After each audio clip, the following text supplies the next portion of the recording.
Hello सभी साथियों। दोस्तों, आज की इस वीडियो के अंदर कंप्यूटर के अंदर जो इम्पोर्टेंट टॉपिक्स है, कल आपके एग्जाम है कंप्यूटर की, तो उसके अंदर क्या क्या आने की संभावना है उसके बारे में आज हम देखेंगे। ठीक है, तो सबसे पहले हम बात करते हैं कंप्यूटर के इंट्रोडक्शन की। ठीक है, तो ये कंप्यूटर का इंट्रोडक्शन है। दोस्तों, कंप्यूटर एक ऐसा इलेक्ट्रॉनिक डिवाइस है जो इनपुट किए हुए निर्देशों के समूह को कंट्रोल करता है तथा प्रोसेस करने के पश्चात सूचना में परिवर्तित कर देता है। ठीक है, और यह उपकरण गणितीय गणनाओं में भी सहगणक का काम करता है। तो इस तरीके से आपको कंप्यूटर का जो है परिचय देना है। आपके एग्जाम के अंदर क्वेश्चन आ सकता है कि कंप्यूटर का परिचय दीजिए, तो आप इस तरह से इसका परिचय देंगे। ठीक है, उसके बाद में हम आगे बात करते हैं। तो दोस्तों, इनपुट डिवाइस क्या होते हैं, यानी जो हम उसे निर्देश देते हैं कंप्यूटर को, ठीक है, वो इनपुट डिवाइस के अंदर आते हैं। फिर जो आउटपुट प्रदान करता है हमें, यानी जो मॉनिटर होता है उस पर हमें जो भी रिजल्ट दिखाई देता है वो आउटपुट डिवाइस कहलाता है, मॉनिटर। ठीक है, और इसके बीच में, इन दोनों के बीच में प्रोसेस होता है। ठीक, उसके बाद में कंप्यूटर का जो शाब्दिक अर्थ है वो गणना करने वाला होता है। उसके बाद में हम आगे बात करते हैं। कंप्यूटर तीव्र रूप से गणना करने वाली स्वचालित इलेक्ट्रॉनिक मशीन है जो यूजर द्वारा दिए गए इनपुट को प्रोसेस करके आउटपुट प्रदान करती है। ठीक है दोस्तों, जो कंप्यूटर है वो एक ऐसी ऑटोमेटिक चलने वाली इलेक्ट्रॉनिक मशीन है। ठीक है, यानी कि जो जिसको बिजली की जरूरत होती है या इलेक्ट्रॉनिक जो आइटम है ये कंप्यूटर है, और इसको चलने के लिए बिजली की जरूरत होती है। ये ऑटोमेटिक काम करता है। ठीक है, और ये क्या करता है कि जो यूजर है, यानी जो यूज करने वाला है, वो इसे जो इनपुट देता है, ठीक है, जो भी कोई इनपुट हम इसे देते हैं तो उसको क्या करता है कि ये प्रोसेस करता है और हमें आउटपुट प्रदान करता है। ठीक है, उसके बाद में दोस्तों कंप्यूटर के आते हैं मेनली भाग पांच जो है कंप्यूटर के मेन भाग होते हैं। उनके अंदर इनपुट आता है, आउटपुट आता है, स्टोरेज आता है, और कंट्रोल और अर्थमेटिक लॉजिक यूनिट। ठीक है, जो कंप्यूटर के 5 मेनली भाग होते हैं वो होते हैं दोस्तों इनपुट, आउटपुट, स्टोरेज, कंट्रोल और अर्थमेटिक लॉजिक यूनिट। ठीक है, ये कंप्यूटर के 5 मेन भाग होते हैं। ठीक है, अब दोस्तों जो आपके कल एग्जाम है 22 अगस्त 2025 को, तो उसके अंदर आपसे पूछ सकता है कि इनपुट और आउटपुट डिवाइस के बारे में समझाइए या स्टोरेज डिवाइस के बारे में बताइए। ठीक है, तो इन चीज़ों को आपको पढ़ना है। उसके बाद में दोस्तों ये कंप्यूटर के बारे में थोड़ा सा डायग्राम है। ये मॉनिटर होता है जो आउटपुट के अंदर आता है, और ये सीपीयू होता है जो प्रोसेस करने का काम करता है, और ये कीबोर्ड होता है वो इनपुट डिवाइस के अंतर्गत आता है, और एक माउस भी इससे जुड़ा हुआ रहता है। ठीक है दोस्तों, ये भी इनपुट डिवाइस के अंदर ही आता है, माउस भी। अब इनपुट डिवाइस ये यूनिट है, उसका परिचय कुछ इस प्रकार है, आप देख सकते हो। इनपुट डिवाइस के बारे में क्वेश्चन पूछ सकता है कल की एग्जाम में। ठीक है, तो आपको ठीक से देखना है।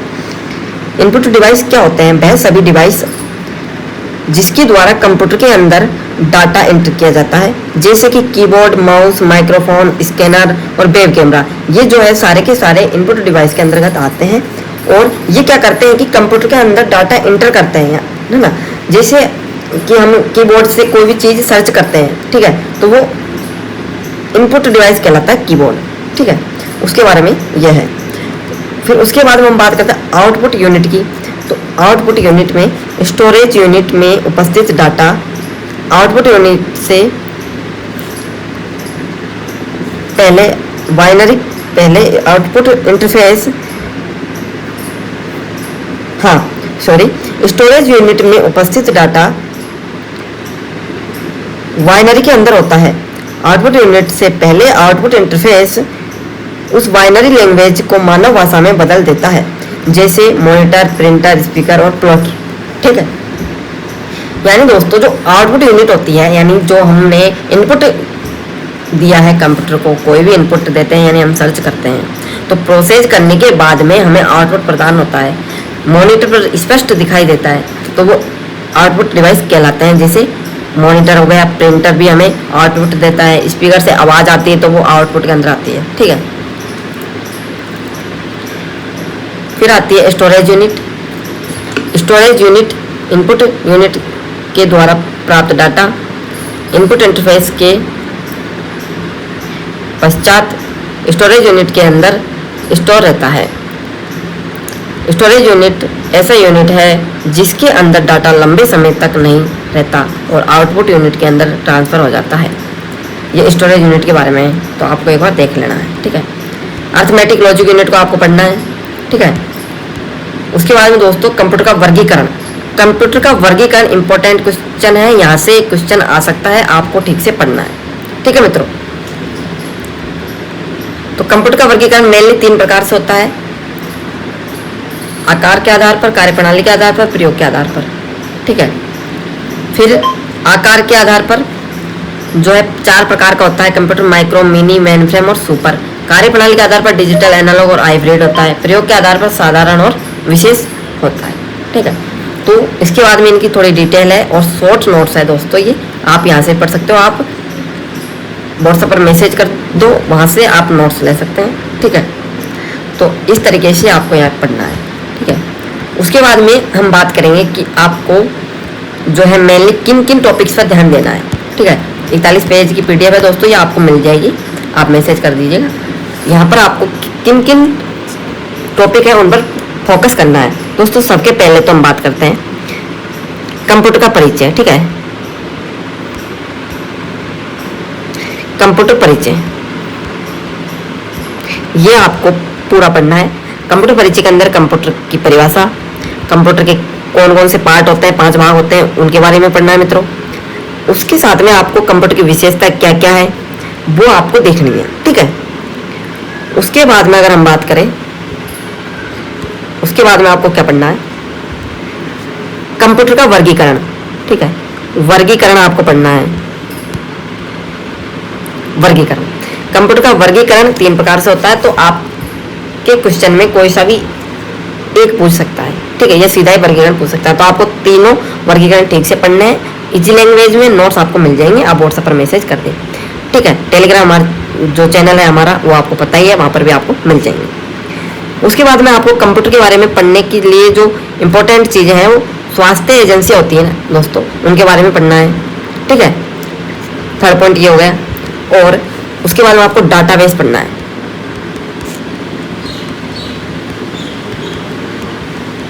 डाटाबेस पढ़ना है, MS वर्ड पढ़ना है दोस्तों।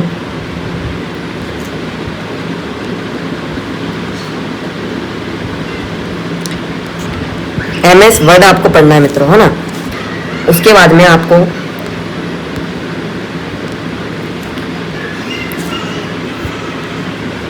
एड्स पढ़ने हैं, प्रोजेक्ट पढ़ना है,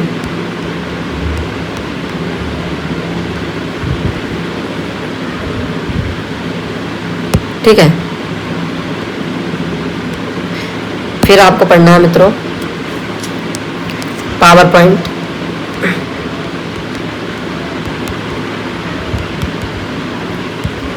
पावर पॉइंट आपको पढ़ना है, ठीक है।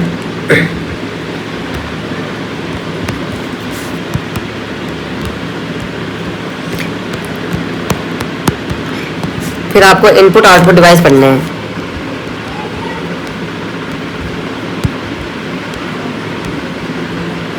इनपुट आउटपुट डिवाइस पढ़ने हैं। स्टोरेज यूनिट पढ़ना है, स्टोरेज यूनिट, ठीक है।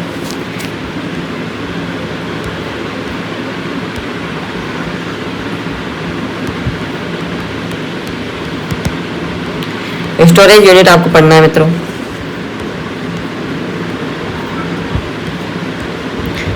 इसके बाद में दोस्तों आपको कंप्यूटर एडेड एंड टीचिंग पढ़नी है, ठीक है।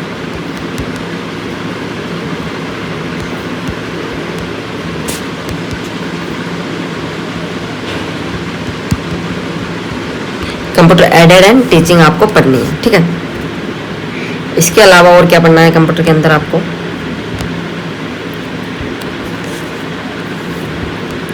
बाकी दोस्तों जो इम्पोर्टेंट टॉपिक्स हैं आपको हम टेलीग्राम चैनल पर डाल देंगे। हमारे इंस्टा ID है आयुर्वेद सिद्धि के नाम से, उसे फॉलो कर लो।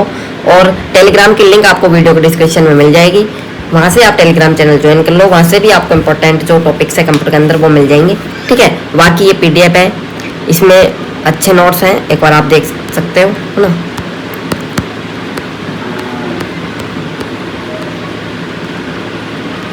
ये प्रिंटर का है, ठीक है। इसके बाद में दोस्तों ये स्टोरेज यूनिट को लेकर है ना, सेकेंडरी स्टोरेज डिवाइस। ठीक है, तो यहाँ से क्वेश्चन उठ सकता है सेकेंडरी स्टोरेज डिवाइस से। इसमें डाटा को स्टोर कर सकते हैं तथा एक स्थान से दूसरे स्थान पर ले जा सकते हैं। इसके अंतर्गत निम्न उपकरण आते हैं। अब सेकेंडरी स्टोरेज के अंदर कौन कौन से उपकरण आते हैं? सीडी रोम, यह लेजर सिद्धांत पर कार्य करता है। इसमें गाने, टेक्स्ट संबंधी डॉक्यूमेंट, फोटो, सॉफ्टवेयर आदि कंप्यूटर में लोड कर सकते हैं।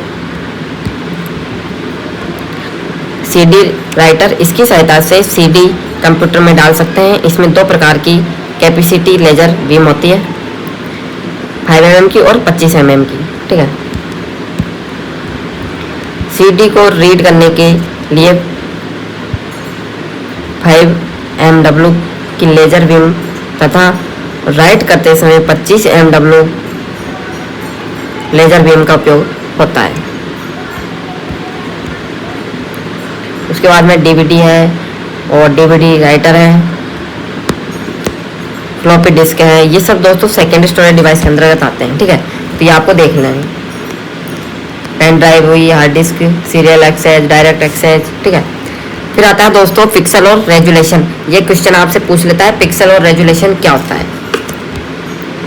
तो पिक्सल, जब इलेक्ट्रॉन गन में से इलेक्ट्रॉन फास्फोरस लेपित पर्दे पर टकराते हैं तो एक चमक उत्पन्न होती है, इस चमक को पिक्सल कहते हैं। और रेजुलेशन क्या होता है? कई पिक्सलों का समूह रेजुलेशन कहलाता है। जिसे मॉनिटर का रेजुलेशन ज़्यादा अधिक होगा, पिक्चर उतनी ही ज़्यादा अच्छी होगी। यानी जिस मॉनिटर का रेजुलेशन है वो जितना अधिक होता है, पिक्चर उतनी ही साफ और सुथरी दिखाई देती है। ठीक है, ये इस चित्र है, इसमें देख लो आप दोस्तों। ठीक है, ये फास्फोरस लेपित पर्दा है। अगर यहाँ से क्वेश्चन आता है आप इस तरीके से बना कर देते हो तो आपको पूरे मार्क मिलेंगे। ठीक है, ये फास्फोरस लेपित पर्दा है। ठीक है, और यहाँ से ये गने इलेक्ट्रॉन यहाँ से छोड़े जाते हैं इस पर। ठीक, उसके बाद में दोस्तों डाटाबेस आपसे पूछता है, अभी बताया भी था डाटाबेस क्या होता है। ठीक है, तो ये एक बार आपको देखना है।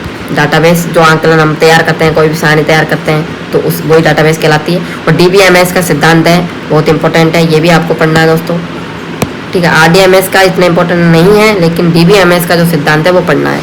डीबीएमएस में एक निश्चित क्रम वाले रिकॉर्ड को प्राप्त किया जा सकता है। इसके लिए केवल उस रिकॉर्ड की संख्या अथवा किसी एक डाटा जैसे रोल नंबर की आवश्यकता होती है। ठीक है, तो ये आपको पढ़ना है।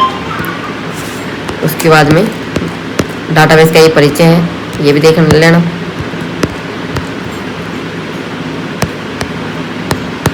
तो इस तरीके से दोस्तों ये आपके हैं। ठीक है, हार्डवेयर और सॉफ्टवेयर देख लेना दोस्तों। कंप्यूटर हार्डवेयर क्या होता है? कंप्यूटर के वे सभी भाग जिन्हें हम देख, सुन और छू सकते हैं वे हार्डवेयर कहलाते हैं। जैसे इनपुट डिवाइस है, आउटपुट डिवाइस है, और प्रोसेसिंग डिवाइस है, मेमोरी डिवाइस है। इन सबको हम क्या करते हैं? सुन भी सकते हैं, देख भी सकते हैं और छू भी सकते हैं। ठीक है, और जो सॉफ्टवेयर क्या होते हैं वो इसमें है दोस्तों। तो आपको ये कंप्लीट नोट्स है, आप व्हाट्सएप पर मैसेज करते हैं, आपको नोट्स की पीडीएफ मिल जाएगी। ठीक है साथियों, धन्यवाद।